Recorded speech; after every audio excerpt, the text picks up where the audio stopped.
Hi folks, it's Crystalline. Welcome back to my channel. In today's video, we're going to be talking about the components of soil mixes, including some different ways to amend a pre-mixed soil that you've purchased, or some things that you might want to consider purchasing if you want to make your own soil mix. I am sitting on the floor surrounded by the products that I like to use when I make my soil mix, so I'm really excited to talk to you guys about these different materials that I use to make my soil and why I add them into the mix. So if that sounds like something interesting to you, then go ahead and keep watching. If you want to see more videos like this, please go ahead and give it a thumbs up and let me know in the comments down below some other more educational videos that you might want to see. Before we get into the video, I do want to bring attention to this really super cool shirt I am wearing. This is a long sleeve t-shirt that is part of Plant Me Ashley's merch collection. I will leave a link to the merch site in the description down below. I think they're super cute. The back of the shirt, it's the same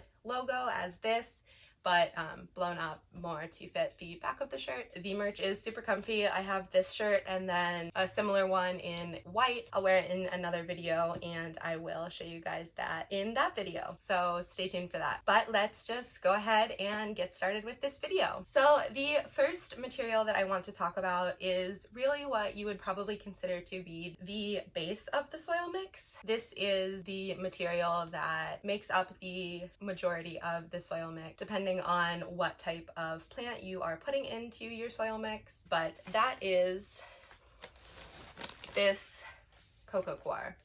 So Coco Coir is made from the husks of coconut shells, I believe, and it is an alternative to Sphagnum peat moss. So this is a substrate that holds on to moisture really well and can really get compacted, and so if you're looking for a more dense soil mix, you would want more of this. A lot of the plants that you see in grocery stores or big box stores will sometimes be planted just in either Sphagnum peat moss generally or Coco Coir. I don't really think big box stores use Coco Coir as much, but Coco Coir is an alternative to Sphagnum peat moss that is more of a renewable resource, because Sphagnum peat moss is not a renewable resource, whereas Coco Coir is. I have switched to using this in my soil mix for holding on to moisture. So this is what makes up the base of the soil mix, and it is what holds on to the water. You don't want to use just this for most plants because it is more dense and compacted and will hold on to a lot more moisture. So if you leave a lot of plants in just this, there is a chance that they will experience root rot. All of the ingredients that I'm about to show you are things that you can use to add to this substrate base to make sure that your plants have healthy roots and are thriving as much as they possibly can in their soil mix. So again, this is a block of Coco Coir. This is Mother Earth cocoa bale. It's a 5 kilogram block. If you've never used Coco Coir or anything that is more dehydrated and compressed like this will expand exponentially whenever you add water to it. So this block will probably last me a long time, especially because this is not the only material that I'm using in my soil, and I am adding amendments into it that will increase the volume and will stretch the Coco Coir to be used for more plants. So again, Coco Coir, this is the main substrate of a soil mix, and it is an alternative to Sphagnum peat moss, and it holds on to moisture really well. So this is the ingredient that will be holding the moisture in your soil mix. So the next ingredient that I want to talk about is probably the most important amendment that you can have in your supplies for amending soil, and that is perlite. Perlite is used to add into your soil mix to make it more well draining. If you hear people say that you want to pot a certain plant in a well draining soil mix, that means that you would want something like perlite to break up the Coco Coir or Sphagnum peat moss that you are using, and it will allow water to drain through. Some alternatives to perlite include vermiculite and also pumice. And pumice is a volcanic rock that I think you can get at probably landscaping stores, but you won't see as frequently in your houseplant section or your local gardening center. In addition to making the soil drain better, it also improves the aeration of the soil, because just like us, plants need oxygen to survive, and if they're in a very heavy soil mix, then they won't get as much oxygen because the soil will get compacted and there won't be any airflow getting to the roots and allowing the roots to breathe. So one thing about perlite is that it does tend to float to the surface of your soil mix when you're watering, especially if you are top watering your plant. The perlite, it will float up because it's much less dense than some of the other ingredients of the soil mix. So perlite is something that if you're using perlite, you may need to think about repotting your plant if you see that a lot of the perlite is sitting on the surface of the soil, because that probably means that the rest of the soil is getting more compacted and might be suffocating the roots a little bit. So if you are using perlite as an amendment to your soil and you notice that a lot of it has floated to the surface of your soil mix, you may need to repot your plant. Also, it's a good idea to make sure that your soil mix is well mixed before you pot any plants up with it. I keep my soil mix in a large plastic tote and I will mix it around before I pot up any plants with it. So that's something that you want to make sure that you're doing. If you have your soil mix made up, you want to make sure that there's a good amount of perlite actually in the mix of the soil and that it's not all sitting on the surface of your pot. So let's talk about orchid bark next. So orchid bark is something that you can add to your soil mix to help with increasing the drainage along with your perlite, as well as to give your roots something to grab onto in the soil mix. So if you ever hear someone saying that a plant likes to be in a chunkier mix, which is something that you will hear a lot with aroids like monsteras and philodendrons, they often like to have something like orchid bark mixed into the soil because it will give the roots something a little more substantial to hold on to and wrap their way around. Because a lot of aroids are epiphytes, which means they're used to climbing up the sides of trees or even buildings or things like that. So if they're just growing in something like Coco Coir or Sphagnum Peat Moss, they won't really have anything to hold on to and they won't get as strong as they could be if they were in a chunkier mix. So adding something like orchid bark to your soil allows the roots to grow stronger and keeps them healthier, and it also helps with the drainage of the soil. Something you can use other than orchid bark is cocoa husk. The Coco Coir is like a finer, more ground down, whereas cocoa husk is like chunks of coconut shell. So that is very similar to orchid bark in the way that it makes the soil mix more chunky, and that is actually what I am currently using in my soil mix is cocoa husk. It came in a similar block to my Coco Coir. You break it up and you add water and it expands, and then you can use that the same way that you would use orchid bark to make your soil more chunky. And this is just a different type of orchid bark. So the types I have here, this is Super Moss Orchid Potting Bark, and this is Dirt Co. 100% all natural orchid bark. They're the same thing, but the chunks in this one look to be a little bigger, whereas the chunks in this package look to be a little smaller. So that's something you can think about if you want your soil to be more chunky and you're using it for larger plants and larger aroids, you might want larger chunks.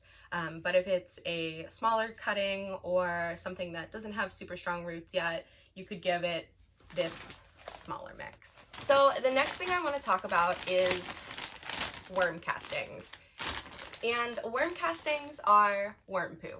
So this is what is left behind after worms chew through decaying plant material or compost or whatever they are eating, and this is to add nutrients to your plant's soil. So this is a type of organic fertilizer, and it provides nitrogen to the plant. I think it's nitrogen, phosphorus, and potassium are the 3 NPK. If you ever look at a soil and it's like 1-2-3 or 1-1-1, whatever the number is on the front, that's the nitrogen to phosphorus to potassium ratio in the fertilizer. So those are all things that your plant needs and won't get as much in a pot as they would if they were growing outdoors in nature. So in nature, the plant is receiving these types of nutrients from the soil from animals and from decaying plant matter around them. So if you think about the rainforest, the forest floor is a much richer soil and more full of nutrients than the potting mix that you are using in your house. So you don't need to add something like worm castings to your soil, but I like to add it to my soil because it's a gentle organic fertilizer and it's long lasting.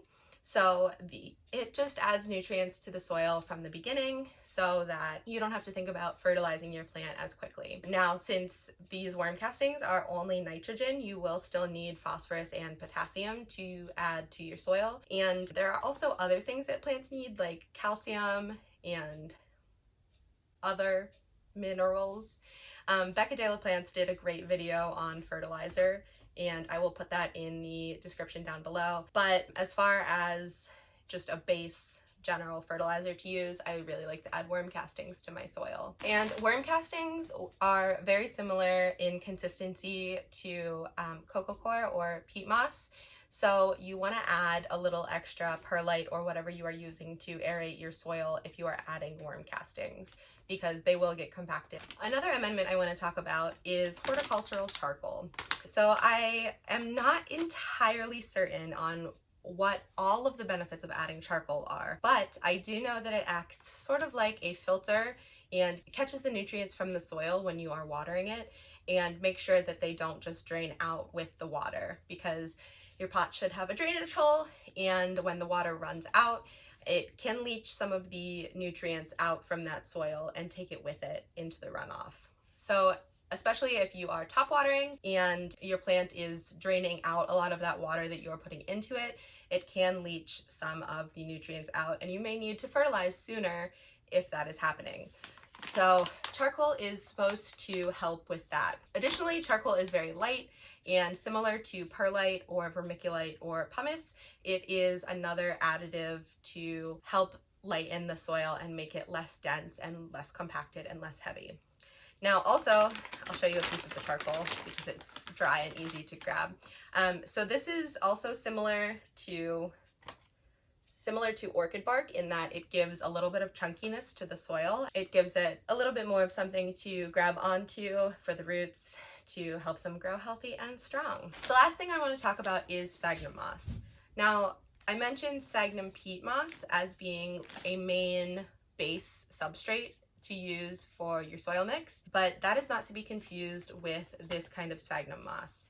Now, sphagnum moss itself is great for propagations, and it's great for holding moisture to put on the top of plants if you are shipping them and you are worried that they might dry out. It's also great for use in terrariums, and there are some plants that like to be planted just in sphagnum moss. Now, if you wanted to give your plant a material that would hold a ton of water, sphagnum moss is the way to go. But I would not recommend adding sphagnum moss to any soil mixes that you are using for aroids or most other plants, unless you know that it's a plant that can be planted just in sphagnum moss. Something that you need to think about with sphagnum moss is that it holds moisture really well, and you have to squeeze it out like a sponge in order to get the water to drain from it. Otherwise, it holds on to almost all of the water that you put into it, and it's literally just like a sponge. So you don't want to add this to a soil mix that you want to be well draining. Just probably don't add this to a soil mix, honestly. But this is good. Some orchids, I think, are grown in just sphagnum moss, and I have seen people use sphagnum moss for anthuriums and certain other plants. Again, this is a great thing to use for propagations, but that is a completely different process than just potting up a plant, and the way you water it is much different. So in any plant that you are either top or bottom watering, regardless of whether you are top or bottom watering, you probably don't want to put sphagnum moss in the mix. So a lot of people will tell you about the ratios that they use of the ingredients. I don't have a ratio that I specifically use. I like to do about 50-50 perlite and Coco Coir at the beginning, and then all of these other things I add into it make it so that it's not exactly 50-50. Like I said, the worm castings act similarly in how much they hold moisture. So for the amount of worm castings that you're adding, you need to think about whether or not that's going to make the soil drain less. The ratio is also dependent on a lot of things like how humid your house is, how often you water your plants, how heavy-handed you are with watering your plants. The reason I do 50-50 is because I am very heavy-handed when it comes to watering, and I am okay with watering my plants more frequently. But if I didn't want to water my plants as frequently, I would want to use a little less perlite probably, because I would want a little bit less of the water to drain out when I was watering my plants. As far as the orchid bark and the charcoal and the worm castings, that ratio is totally dependent on whatever type of plant you are using this potting mix for. If you are using this potting mix for a large monstera with a very well-established root system, you might want to use more orchid bark, but for something with a weaker root system, you might not want to put as much orchid bark in it. And the same with charcoal. The amount of charcoal you use depends on the amount of perlite you use. So it's not really an exact science. But if you ever have questions about how much of each of these ingredients you should put into the soil mix, please feel free to either leave a comment on this video and I will respond to it, or send me a message either on Instagram or wherever you however you normally contact me. But I'm happy to help with figuring out approximate ratios depending on the type of plant and your specific care needs for the plant. I think the main summary from this video is the two most important components of the soil mix are the Coco Coir or Sphagnum peat moss and perlite, vermiculite, or pumice, depending on what you need, because you want something that holds onto water and something that will help the soil drain, because you don't want the water to just sit in the soil. So if you take nothing else away from this video, take away the fact that you should have Coco Coir or Sphagnum peat moss and perlite, vermiculite, or pumice as part of your soil mix. So that is going to be it for today's video. Thank you guys so much for watching. I hope you learned something about these different soil amendments and what they are used for, and how you might use these specific soil amendments to amend a potting mix that you already bought. If you haven't already, please go ahead and subscribe to my channel. I am doing Plantmas, so I am posting a video every day until Christmas. I have made it every day of December so far, so I'm so close to the end, and hopefully won't be hard to do these last few days, but stay tuned for that. And if you like this video, please go ahead and give it a thumbs up. Other than that, thank you guys so much for watching. Thanks everyone.